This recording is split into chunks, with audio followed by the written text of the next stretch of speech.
Hi,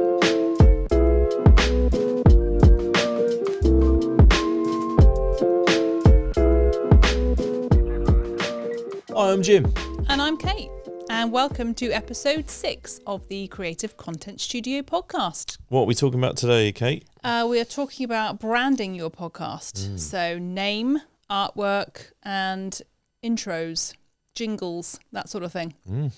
Yeah, so let's get into it. Let's do it. Let's dive in.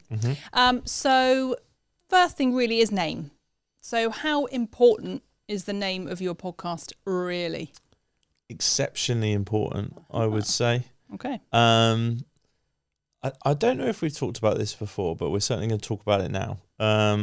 In terms of the way podcasts are found. And the vast majority of people are still finding their podcasts through a search on a podcast platform of their choosing. So they are literally going on to Apple Podcasts or Spotify and they're putting in a search term. So they're looking for a subject, they're looking for a name, they're looking for maybe a celebrity, something like that. Could be a sport, could be whatever topic. They're literally searching for that topic. And so your podcast title is exceptionally important because the way that the results are delivered to people from those podcast platforms is prioritized based on show title first, then on show bio. So there's a short piece of text that explains what your show is about that you write when you set it up. So they then look at that and then they look at episode titles. Some do, some don't, then go into episode show notes and transcripts of episodes and that kind of stuff to find more detail. If you're someone who's maybe got a YouTube channel, YouTube now is very, very clever at transcribing your episode and being able to deliver results from the searches based on what is actually said in the episode, which does free you up in terms of the title because on YouTube you could be a little bit more hooky maybe with the title, so have maybe quite a clickbait title that might not explain exactly what the episode is about but might reel people in. Because YouTube will still deliver the result because it's based on the transcript. Whereas in podcasts, it's still heavily reliant on the show title and the SEO, the search engine optimization. So that show title, as much as it is very tempting to come up with something witty and clever and catchy, I would caution against it, or at least think carefully about, is the podcast title reflective of the content and is it searchable? Is it something that your desired listener is going to actually type into Spotify or Apple? So this is kind of relating to sort of keywords. You mentioned SEO and things like that, and also honing your niche. It kind of relates to that a little bit, right? So if people are looking for something specific, they want to be able to maybe type that specific thing in and then find your podcast. Yeah, totally. So just as let's come up with an example. So if your podcast is about podcasts, for example, as ours is, our podcast title, if I was designing this for a client and it wasn't based around our business, I might call it something like How to Podcast or something like that, because it's going to be something very searchable. What I wouldn't call it is, I don't know, Tell Your Story with Kate and Jim. That might be something that I think maybe sounds good. I mean, I don't, but that might be a title that I think sounds good. But how many people are going to search for Tell Your Story or, that kind of thing? What they're going to be searching for is how and podcast are kind of the bits, the two linked words, if you like, that people are going to search for. So I want to be mindful of that when I'm titling my podcast. Now, you may have a brand or a name that is specific to your company that has built up some credibility, some cachet in the local community or wherever it is that you've built your community.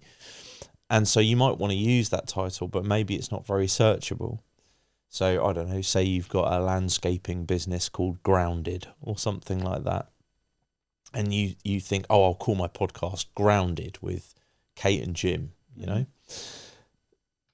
that's not a great title from a searchability point of view, because it's got nothing to do with landscaping per se. It's indirectly to do with that, but it's not going to be like a bullseye kind of search term. But you might still want to include it because it's your company name, and people who do know you by that name. So this is where I'd use the liberal use of a colon. If you've got like a company name or something that you want to have in that title, but it's not perhaps the most search engine friendly, what I would suggest you could do in that case is use a colon. So think Marvel films. So Avengers, Endgame, as an example. Now they do that because they don't want to call it Avengers 4, because that would stop people who haven't seen 1, 2 and 3. That's why they do it. We're doing it from a search engine point of view.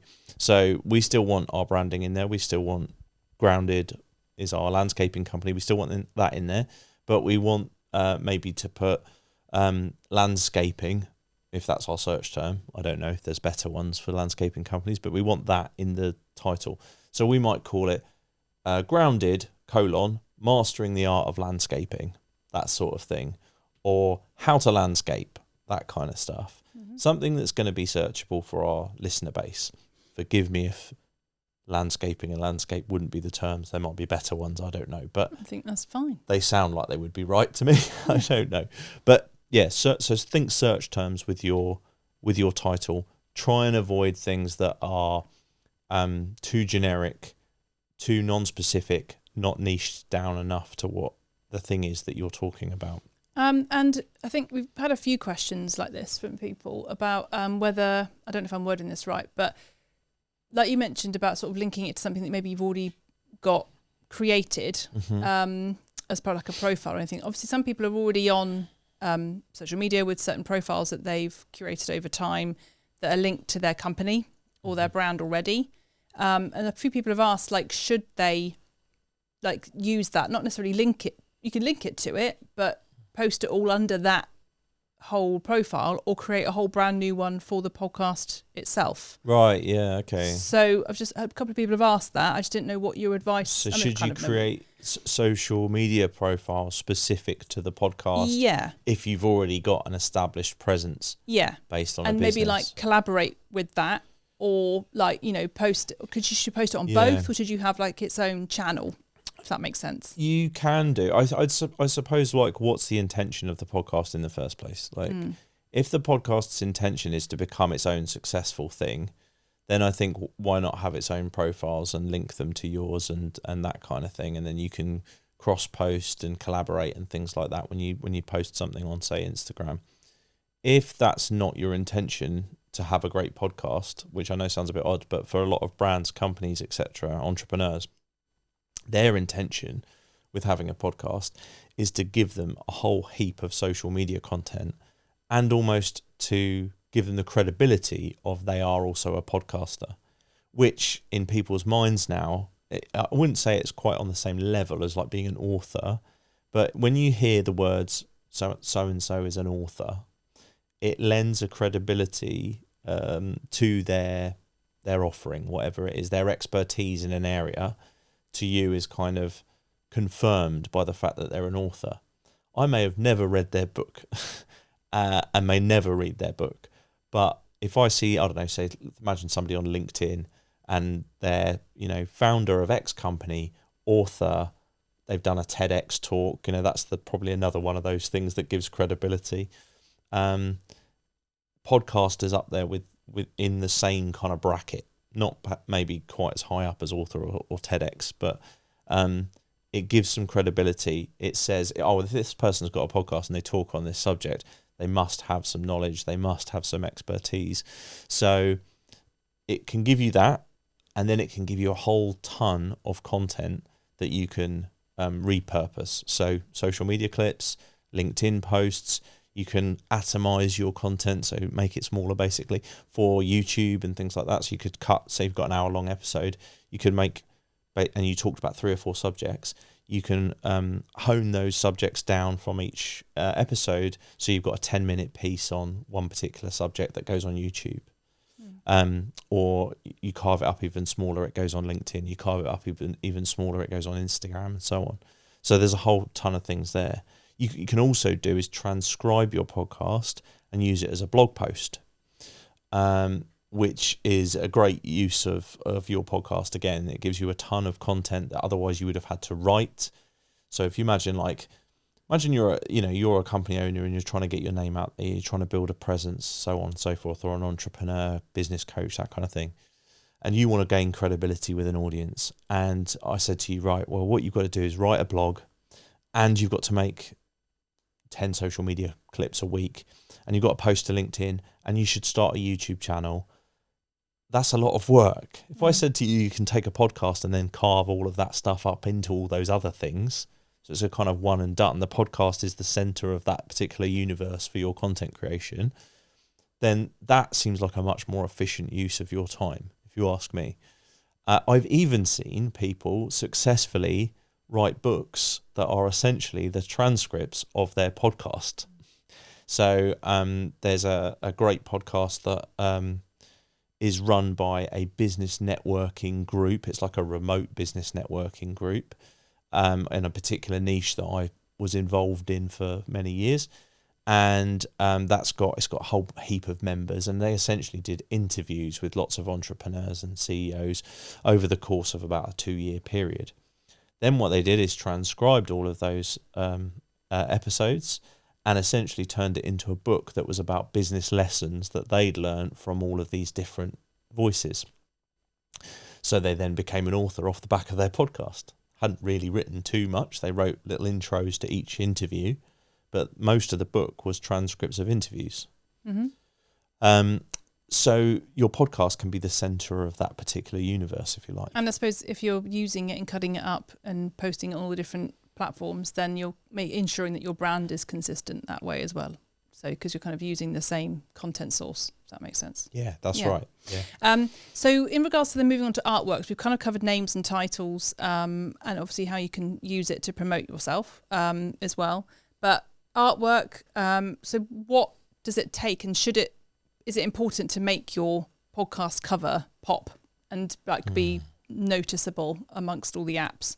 So I'll just talk about the technical aspects of your podcast cover first. So when you're designing it, so whatever your application you're using to design it, whether it's Adobe Illustrator, if you're kind of know what you're doing in kind of digital art, or it could be Canva, whatever you're using, it needs to be 3,000 pixels by 3,000 pixels. So it needs to be a square image that is that big, so that higher resolution.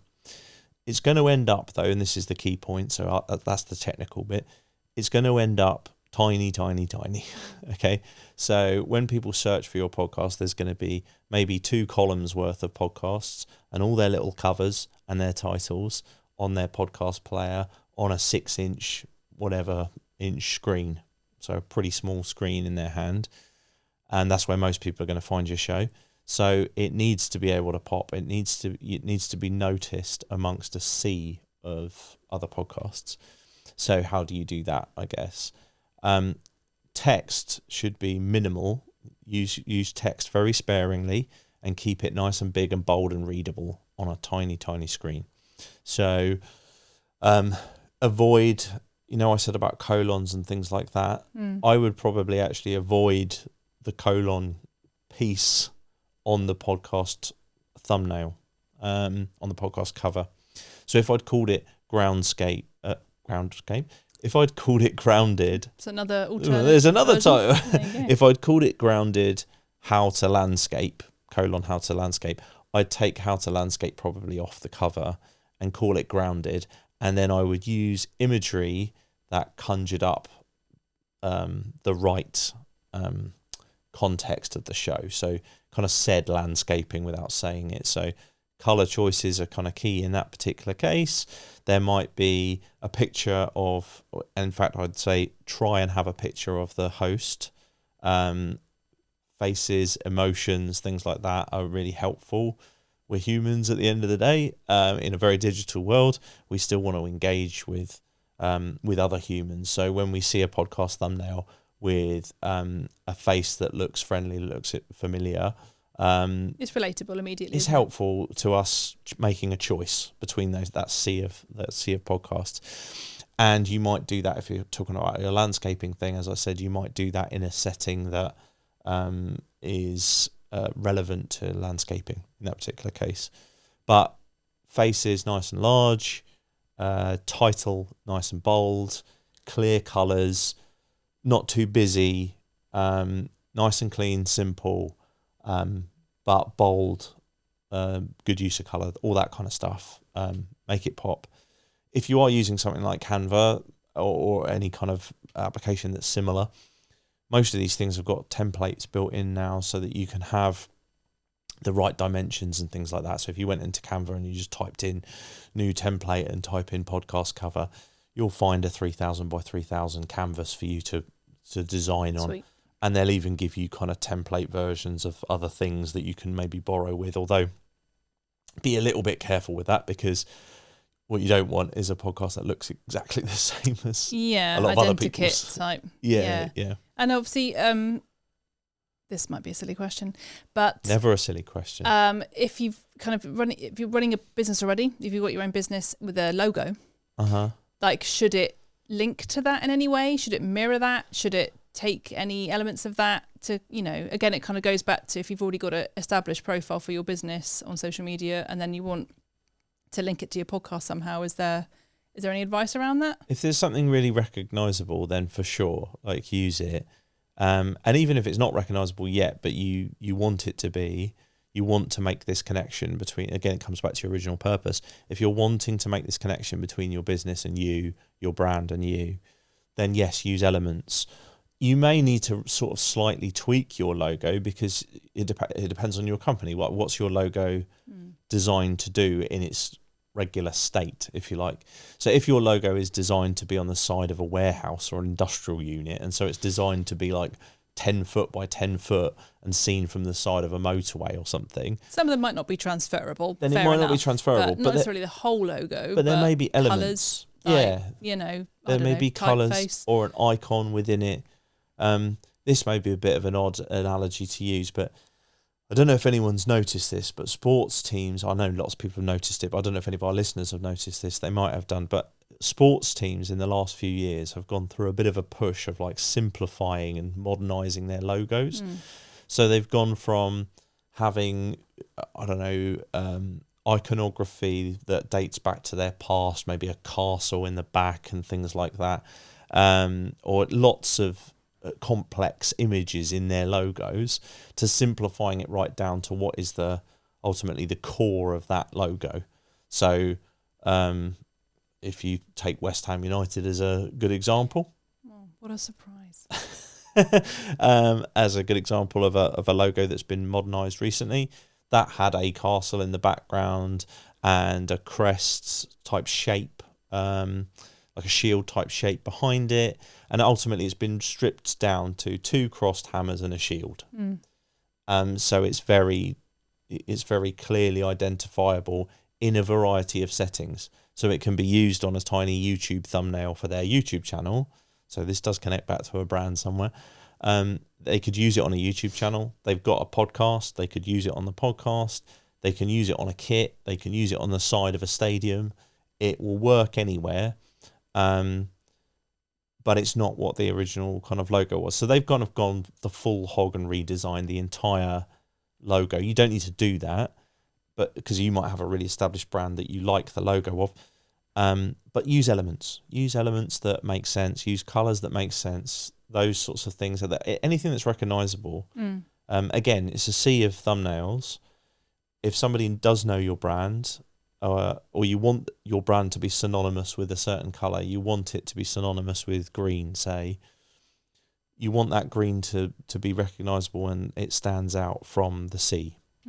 Okay, cool. So moving on, so we've covered like name and like podcast title and also podcast cover and artwork. How significant sort of element 3 is like an intro jingle or any sort of, music that's used around your podcast? Because obviously, again, similar to logos and colours, you want it to be recognisable. And obviously, as well as the hosts and the topics and the content, you get to know and recognise the jingle or the intro. Yeah. Like even our 6-year-old recognises the jingles, to intros to some of the podcasts you listen to. Mm-hmm. So how significant is that element? Yeah, I think all of it helps create the identity of your podcast. So choose something that works, that makes sense for the content. Same rules apply with everything. So, does it fit the content? Is it right for the content? I think they can be really powerful, jingles and music generally.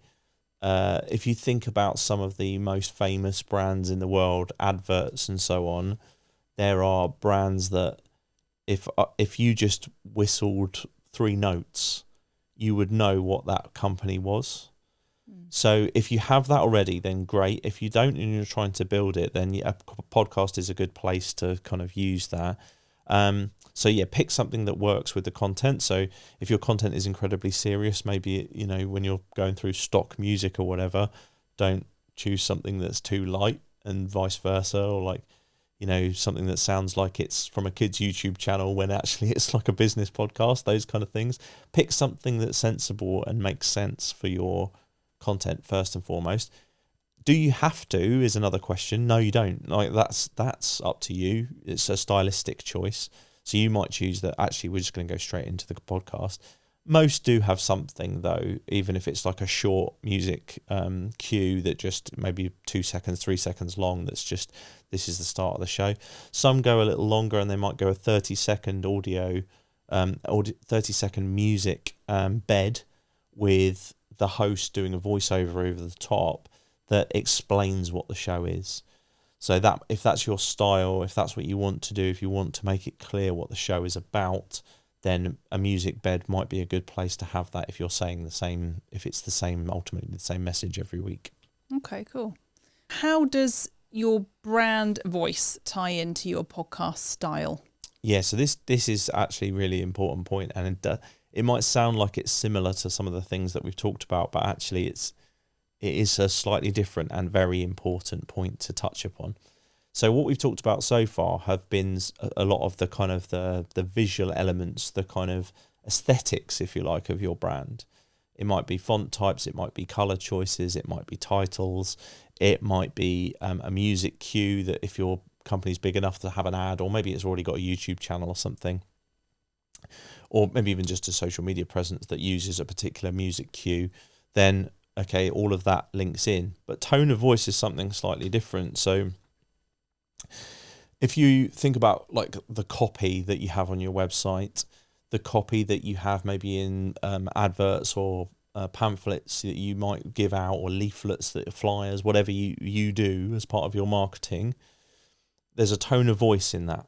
There's a style in which your company presents itself, and it might be, I don't know, let's think of like a company like Brewdog as an example. So Brewdog's whole like thing is this kind of like punk, in inverted commas, although it's pretty corporate punk these days, but this kind of like punk aesthetic, and it's kind of like punk IPA and Elvis juice and all that they talk like that. They have these bars that like serve fast food kind of stuff, but done kind of a bit nicer than sort of your standard McDonald's. But it's burgers and chips and stuff like that, and it's got this vibe to it. And the copy that they use, the words that they use to describe themselves, are all connected to that. So if you then have a podcast and the content is not in keeping with that tone, it will be jarring to your audience. Okay, so you want to think about that quite carefully. So sometimes where this can happen is the brand is one thing, but the people who are in the brand actually don't talk like that. They have a very different personality and a character. And if those two jar, then you might have an issue with your brand. So let's give you an example. So say you've got, I don't know, a legal firm, and your legal firm is, known for trust, as most legal firms would be. It's all about trust. It's all about confidence in the expertise and the knowledge that company has, and the skill set of the people involved.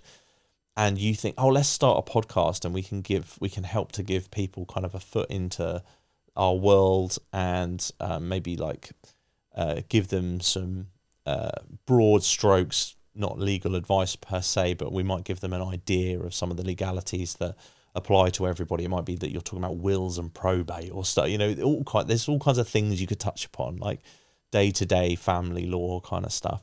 And you want to use that to help get you loads of content, write your blog, get people to build a relationship with you. And the people that you decide to run that podcast are, they're like, oh, we've got these two people in the office and they're like the funniest people. They're great. They're really engaging. Everybody loves them in the office. But what if that humor isn't actually in keeping with the brand? And they have a great time and everyone thinks it's hilarious and all the rest of it, but actually it's not quite the tone. So you have to think quite carefully about how you present yourself in your podcast. And it could be like as extreme as like, do you swear or not swear? But it could be just as simple as like, is the premise of the show in the first place, and going back to our format episode, is the premise of the show right for the aims of the show and for the tone that your brand is trying to put out into the world? So think very carefully about that and make sure that it is how you would want to talk to your customers, not just it's the funniest people in the office or it's the most engaging two people.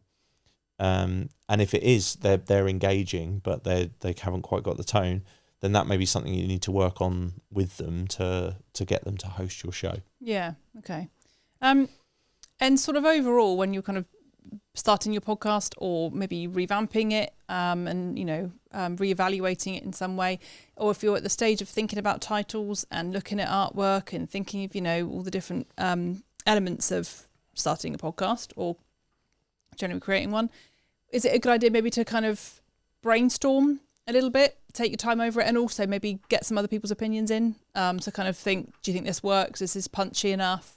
Will this grab your attention? And then maybe also not necessarily like pay for outside expertise, but just maybe use the people around you in various different industry, people that listen to podcasts, people that don't, just to see if you can get other people's outside opinions, different eyes, different sort of mindsets, and just see what people think. Yeah, for sure. I think like asking people and getting support and getting help and spending time really reflecting on what your show is and can be is very important. You absolutely should. I'm always a little bit, so I'm saying that, but there's also a part of me that's always a bit cavalier. There's a caveat. Oh, right. Okay, yeah. With this, and there's a part of me that, and the reason I say there's a part of me that's a bit cavalier with this is what I see so often is people procrastinate over their show. Right. So there's a caveat to that. Yeah, to the point that they never release anything. Okay. So don't be paralyzed by it. You don't want to let perfection get in the way of progress. You want to be able to put something out into the world at some point. So you can, and by all means do. There's some fantastic people out in the world who will do podcast consultancy for you. Speak to those people if you want to. Read all the books that are out there. Again, there's some good books on how to start podcasts. You can listen to our show. You can listen to other people's podcasts and make notes as to what's going on. Be really observant. But at the end of the day, start something. Ultimately, go with your gut. Yeah. If you've got an idea that maybe if you had for ages, and I just want to do it, go for it. There's, as we always say, there's no right or wrong in podcasting anyway. So. And your show will evolve, even if you spent years on, I'm going to plan this to the nth degree. As soon as you put it into people's ears and eyes these days, as soon as you start showing it to people and letting people hear it, you will adapt it, because your audience will tell you something that you didn't know. They will spot something that you thought would be brilliant. You thought this relationship would be amazing on camera, in audio, but actually it doesn't quite work, or the premise doesn't quite work when people listen to it. So you're better off getting something started that's imperfect and evolving and honing it as you go than you are trying to build something perfect, because in reality you won't achieve that. Essentially, as you evolve, you will reflect your personality, your brand, the kind of tone, like we were saying as well. So, because you will ultimately just end up being yourself, or ensuring that comes across. Yeah. Eventually, anyway. Okay, cool. All right. That's that. I think that's that. What are we talking about next week? So sort of relating to the planning side and procrastination, recording 101, so scripting to session. So I suppose questions around, should you script it? Should you be a little bit more ad hoc with it? How much planning should you do? So like a bit of the production workflow and all those sort of elements. So next step after deciding all the sort of things we talked about today. Lovely job. Thanks to our wonderful producer. There he is. Great job. Our 6-year-old producer has done a fantastic job on the camera switcher.